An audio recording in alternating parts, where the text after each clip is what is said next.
And it is my pleasure now to introduce Hussein Amery, who you just heard a few words from on cooperation between Israel and the Arab states. Hussein is a professor of international studies at the Colorado School of Mines and currently serving as the director of the Division of Humanities, Arts, and Social Sciences. So he's a well-known expert in issues in the Arab states with regard to water, and he is going to discuss today threats to water security for the Arab Gulf states, and I'm sure we'll hear some connections to the discussion that we just had. Thank you, Aaron. Okay. Good morning. Thank you all for being here. I want to thank the organizers for putting together this conference. I know that organizing a conference like this or a symposium like this takes a lot of effort, a lot of work, and a lot of people have been involved in intensive communication with all of the speakers, and so thank you all for your hard work. And I want to especially applaud the effort, the cross-cutting effort across campus to have social science, humanities, philosophers, social scientists, and geographers like myself sort of be in the same room with physical scientists and natural scientists and engineers, so that we can have a more complete and comprehensive view of water issues in the Middle East. My talk will focus on the Middle East part, if you like, or the Arabian Peninsula, an area that is in fact significantly drier than the Jordan River Basin, where Israel and Jordan and other countries are located. So I'm going to give you a broad survey of the types of threats to water security in the Arab Gulf states. So that is the focus of my talk, and my main argument is to mitigate security threats. Gulf states can mitigate security threats by improving social and environmental resilience in their midst. So given the fact that resilience, sustainability and resilience are the focus themes of this particular symposium, I will try to highlight the importance of resiliency in my comments. Much of my talk is drawn from my book that was published a couple of years ago on Arab water security, threats and opportunities in the Arab Gulf states.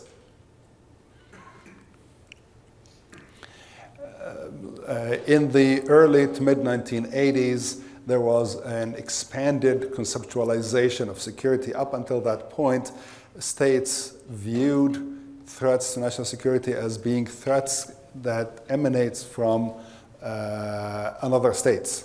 And since then, the issue of national security became much broader, and it included, since the 1980s, threats such as degraded quality of life, such as environmental degradation, such as water scarcity. Up until that point, such issues were not seen as necessarily affecting or threatening water security or national security. Much more recently, the National Intelligence Council issued a report that argued, looking forward, the overarching megatrends that will shape the world in the future can be narrowed into the following 4 points: individual empowerment, the diffusion of power, demographic patterns, and the growing nexus among food, water, and energy in combination with climate change. Certainly the last point is an issue that a lot of the speakers would be commenting on in one way or another. And I'll be coming back to these themes in a few minutes. Given the nature of my talk, I think it's important to sort of define water security. Water security, the shortest, briefest definition of water security is tolerable water-related risk to society. There are a lot of different definitions of water security. They all revolve around this theme. And you would notice that I highlighted tolerable because different regions, different communities in different parts of the world have a different level of tolerance for water supply interruption, for example. Even different professions have different tolerance for different levels of water supply interruption or for different qualities of water. And risk, of course, varies from place to place. So the region I'm going to be talking about is the Arab Gulf states. The Arab Gulf states are organized through the Gulf Cooperation Council. It's made up of 6 countries, and you have the names on the screen. I'm going to mostly focus on the Emirates and Saudi Arabia, the 2 largest, most influential members of the GCC Council.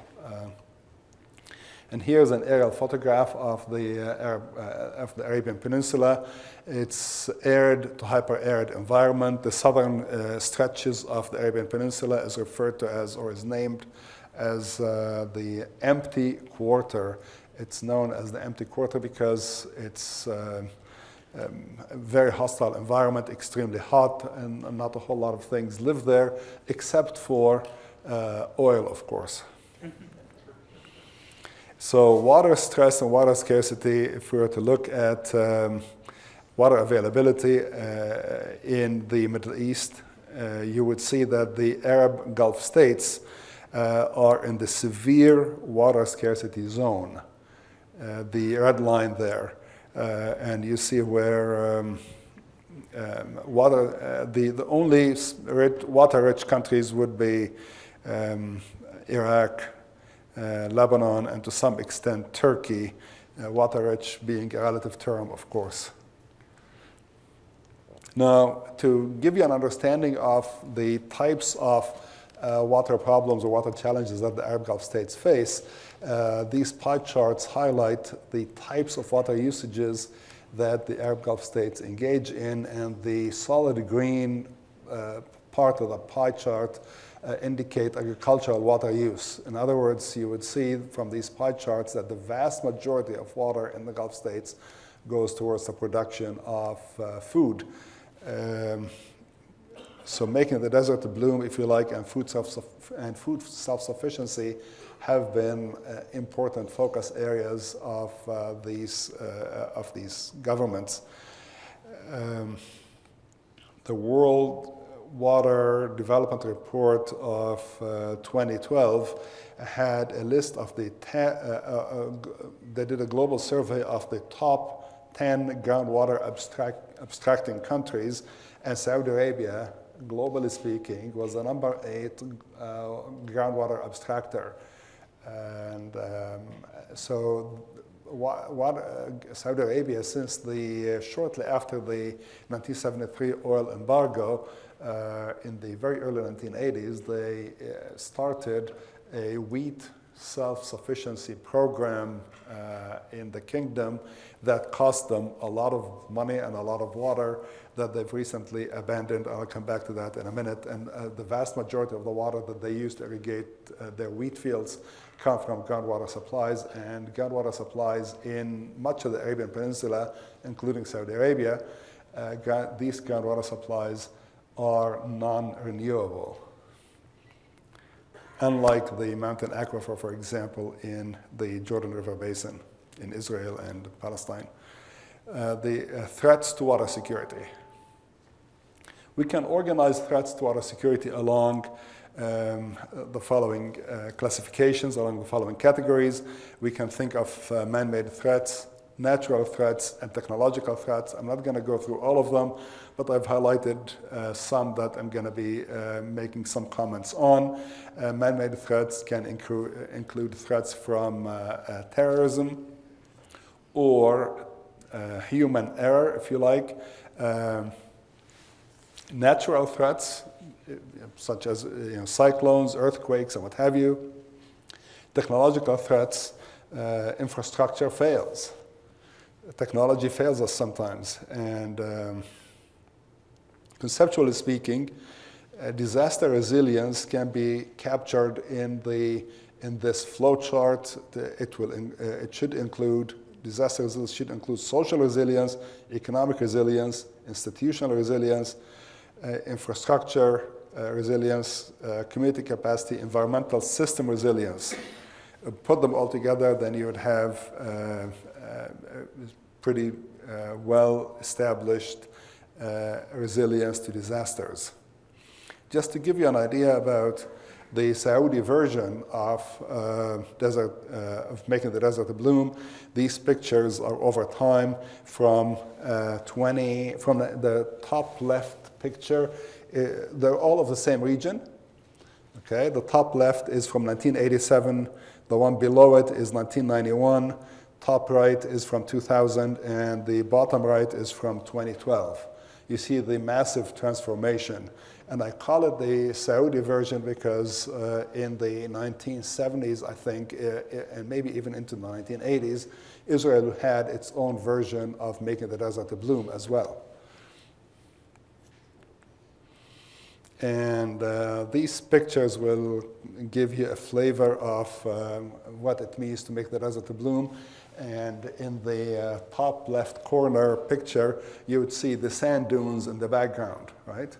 So they turned the sand dunes into the lush green fields that you see in the foreground, and more or less the same thing in the picture with Saudi wheat.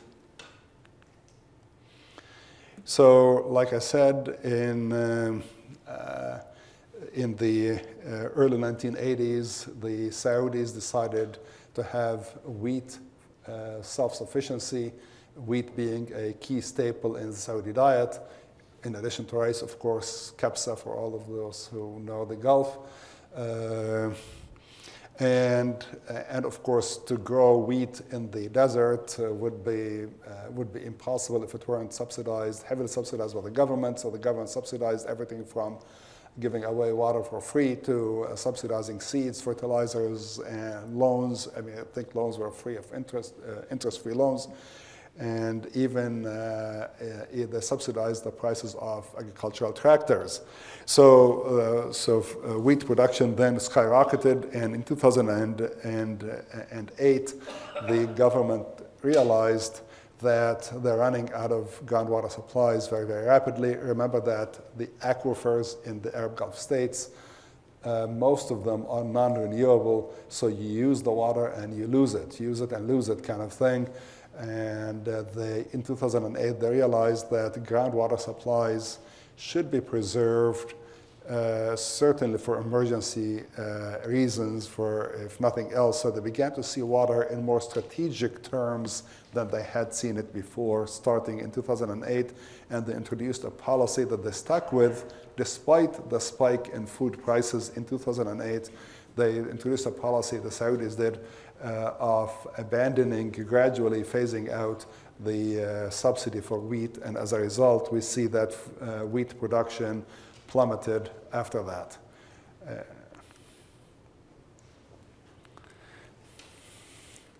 So threat of terrorism is real in any part of the world, including the Middle East. Localization is a term that is used in the context of globalization. So I've adapted that idea to the notion of security. So I'm calling this localization of security threats. What I mean by this is security threats can be localized. So I'm quoting Collins from his book. He argues that the process of globalization has led to internal issues becoming externalized, and external issues becoming internalized.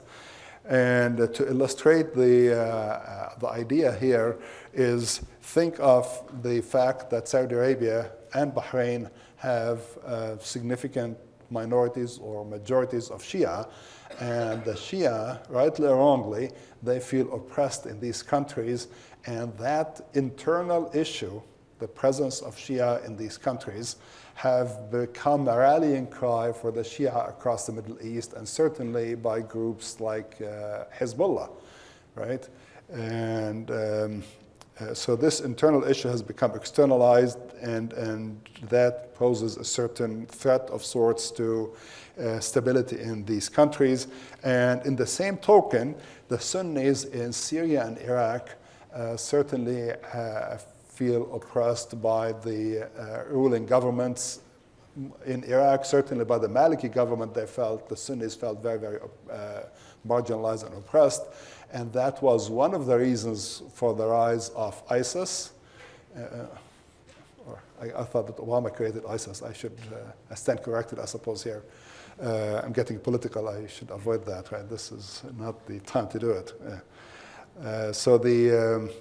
So the Sunnis felt oppressed, and the Sunnis of the Gulf states, therefore, certainly from Saudi Arabia, some Sunnis from Saudi Arabia, or many Sunnis from Saudi Arabia, have joined the ranks of ISIS. This is an external issue, have become internalized, and of course, some of these fighters go fight in Syria and Iraq and then come back. They come back sort of ideologically loaded and angry and battle-hardened, and they can pose a security threat to the native lands.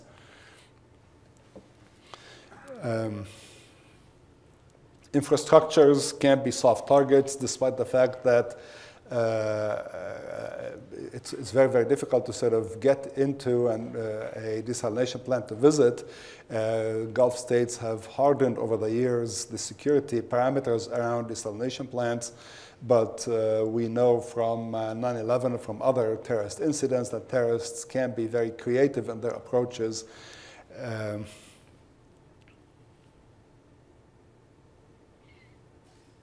And at the Ataturk Dam myself, the last reference, the last bullet there, at the Ataturk Dam, one of the largest dams in the world, I was visited there about 12 years ago, and I had a camera in hand. The soldiers, heavily armed soldiers, wouldn't allow me to take pictures. Then I said to them, I'm an academic invited by the ministry that built this dam to speak at a conference down the street. Oh, if that's the case, feel free to take pictures. And then I said, can I take pictures of you soldiers? And I said, of course. Then one of them volunteered and gave me his machine gun to take a picture with his machine gun. All this within the 5-minute conversation, right? And so, I mean, water security is not where it should be, I think. And there's a lot of, we should be concerned about the security of infrastructures, hardened as they may have become. But I would argue, without much effort, I discovered a loop. I mean, just by chatting with a couple of soldiers, he handed me a machine gun, his machine gun. Now I want to turn to the fact that the Gulf states have a large number of many millions of guest workers, and they're not immigrants, they're guest workers because they're there on, on a work permit, if you like. When that expires, then they leave. And quite recently, there was an opinion piece in the Wall Street, in the New York Times, that described the conditions that they live in, that these people live in, as being virtual slaves. And the situation in Saudi Arabia and other Gulf states, at least for the blue-collar workers, not the professional class, for the blue-collar workers, a lot of them that description actually is accurate. The Saudi Assistant Minister of Defense said that terrorists may target water resources and destroy desalination plants or poison rivers, pipelines, wells, and underground water. So the Saudi authorities and other Gulf authorities are quite conscious of the fact that the terrorists have their eyes on the water infrastructure.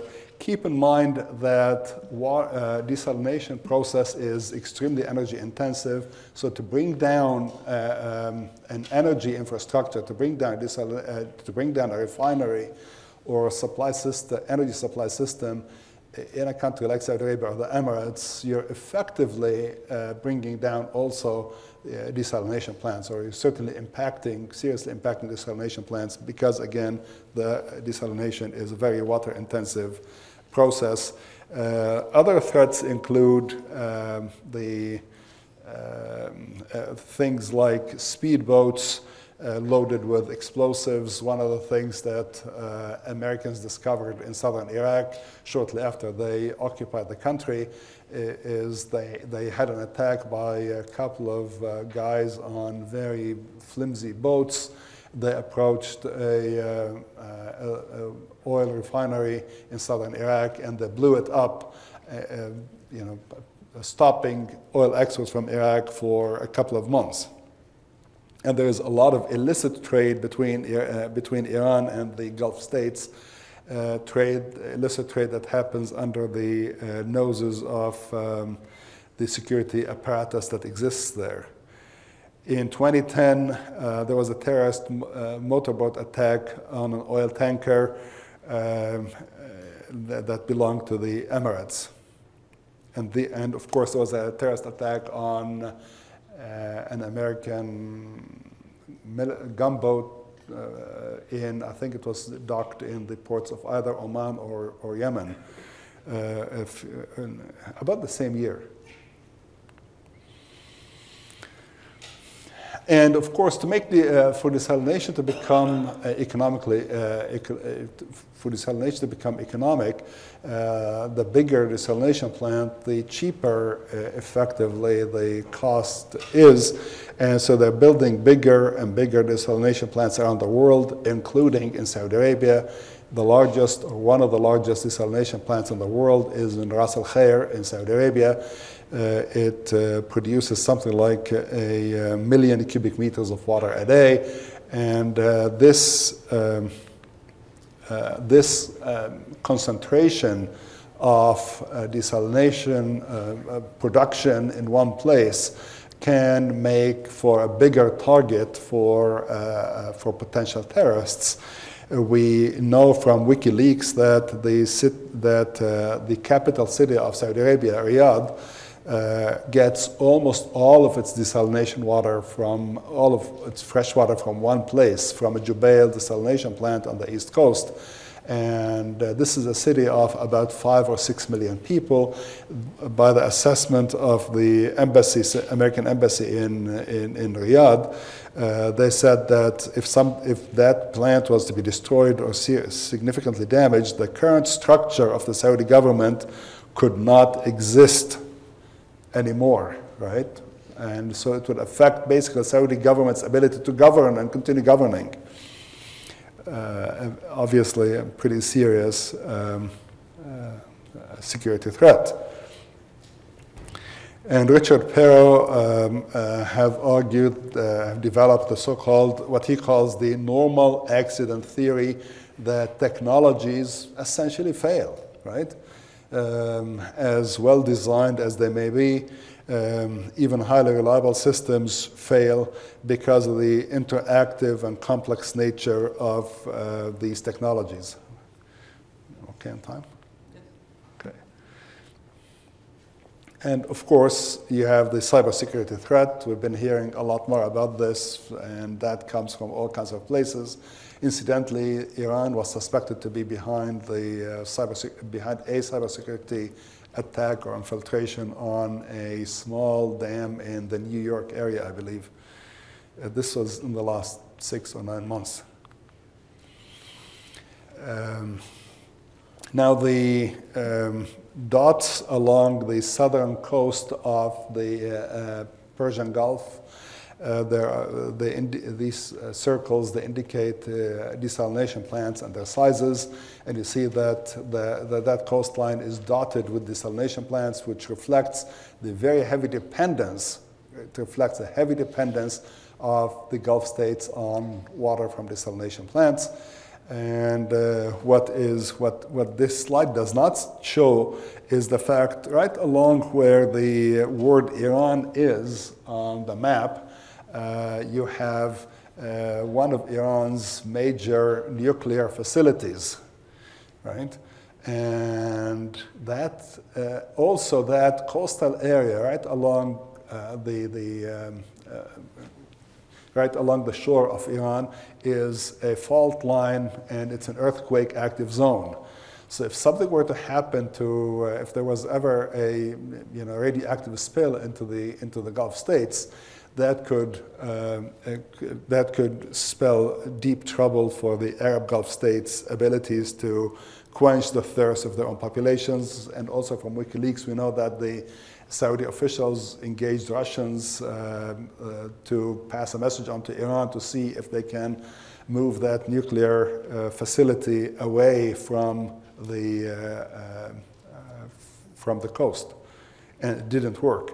Climate change, a quick comment on climate change. Cyclones in the Indian Ocean are very well known. There's nothing new there.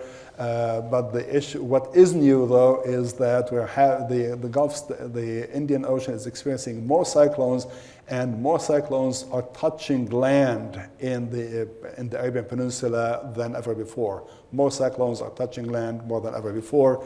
In 2007, there was a major cyclone that touched land and destroyed some of the infrastructure in Oman, including significant damage to desalination plants.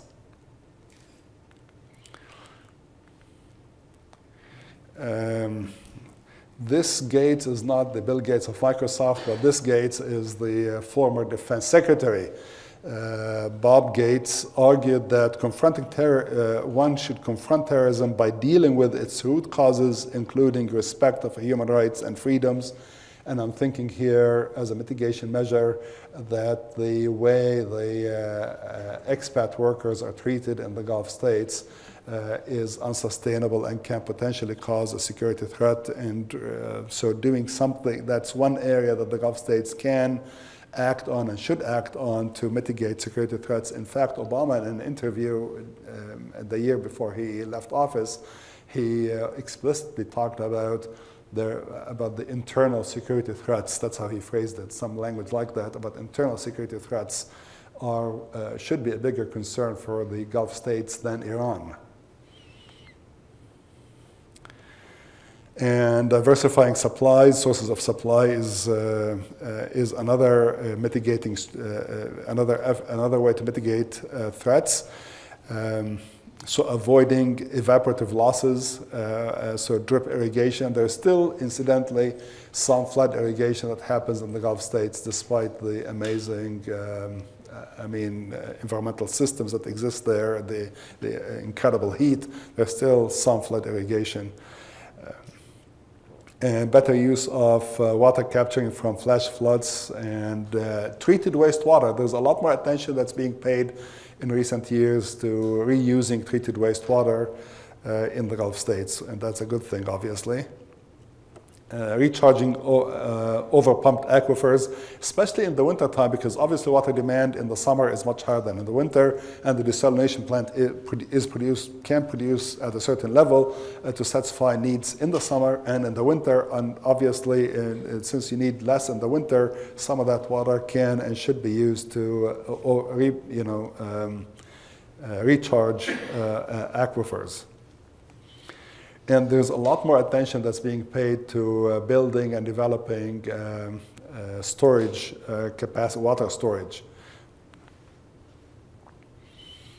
I got ahead of myself, so there's much greater effort to reusing treated wastewater.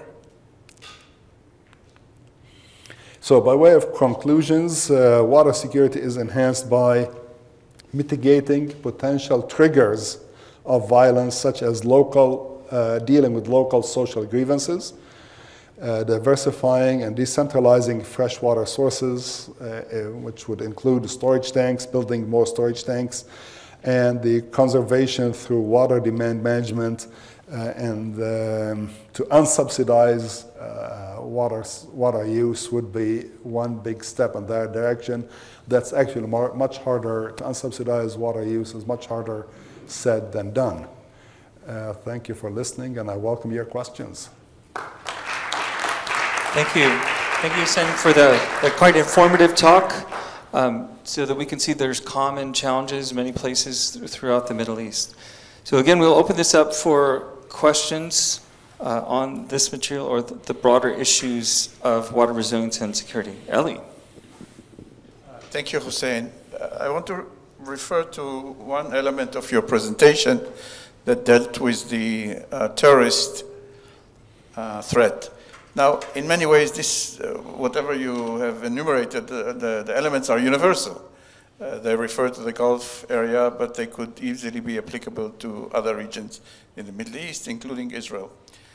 My question to you, has there been any centralized effort by the Gulf cooperation states to address this issue?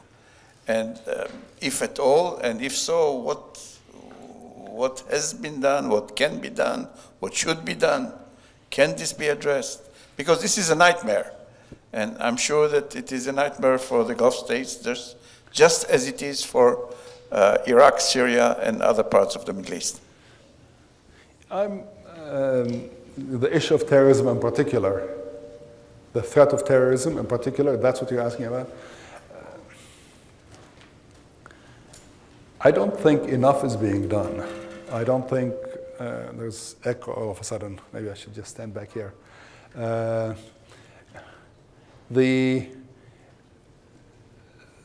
going to go into a delicate territory here. Our good president was just in Saudi Arabia a few days ago, and the ideology of the religious ideology in the Gulf states, especially in Saudi Arabia, is rather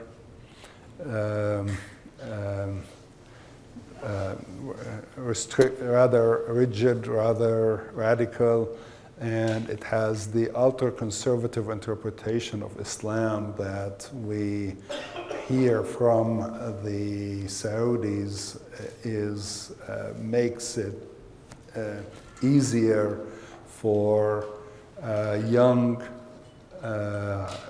recruits to leave the country and join organizations like ISIS. And some efforts are being made in trying to crack down on ultra-radical imams, but I think a lot more should be done in that area. Reaching out to the expatriates and treating them more humanely is an area that not nearly enough is being done in. So, for example, as oil prices went south in the last 2.5 years, the Gulf states, including Saudi Arabia, had kicked out a large number of expatriate workers. And the way they got them to leave the country was sometimes unpleasant, led to, in one or two cases, it led to street battles between the security forces and the immigrants or the guest workers. So there's a lot of frustration amongst the blue-collar workers in the Gulf, and that issue, not a whole lot is being done there, in my opinion, to treat them more humanely by giving them more rights and things like that. So, other questions for us? Oh, Alex. Alex is one of the students in the course that Ellie and I co-teach. Hello.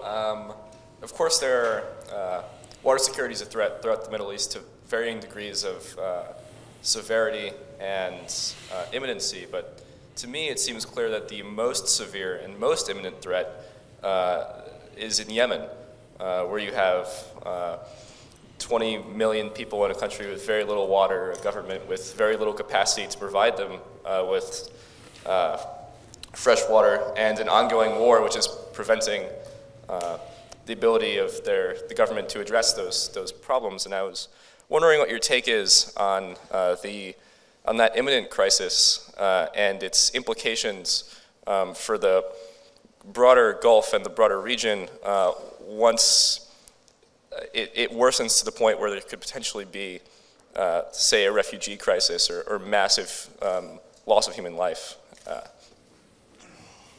An excellent question. Yemen is an area, water scarcity in Yemen is an area that deserves a lot more attention than it actually gets.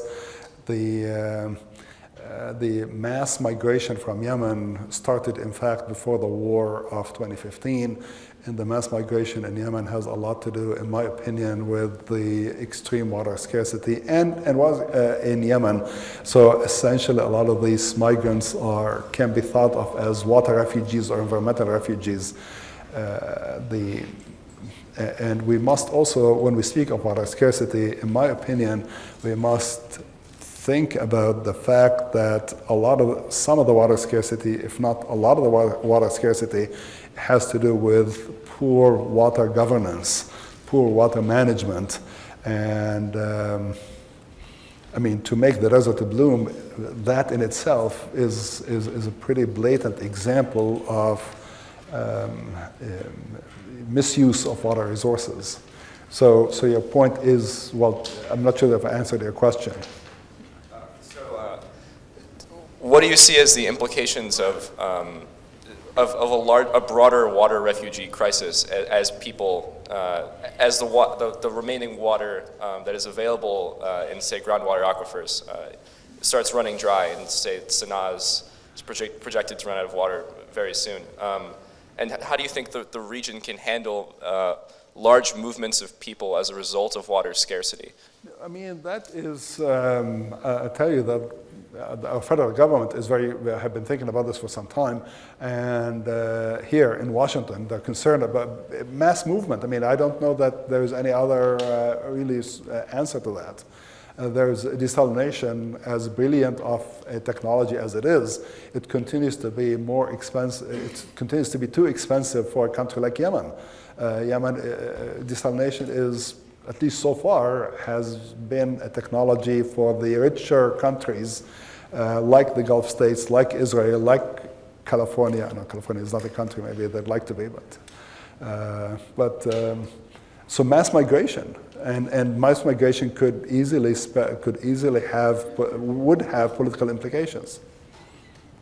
Political implications meaning instability, potential instability from mass migration.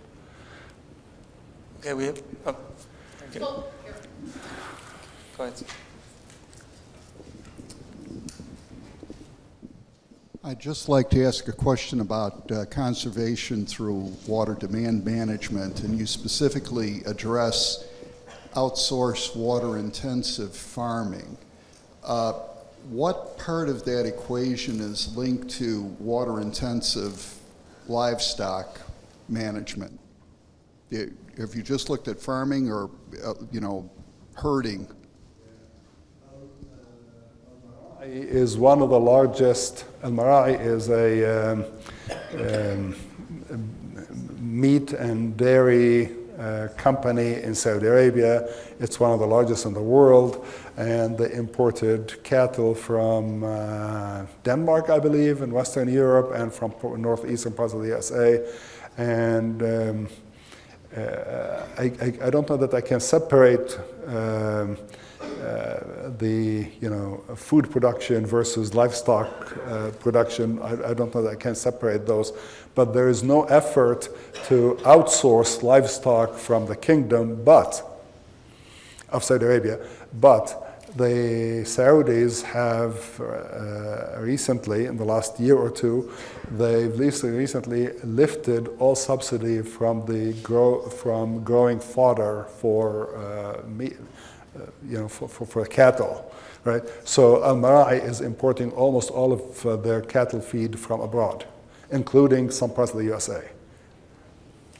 Great. So thank you again, Hussein. So let's thank Hussein again. Thank you.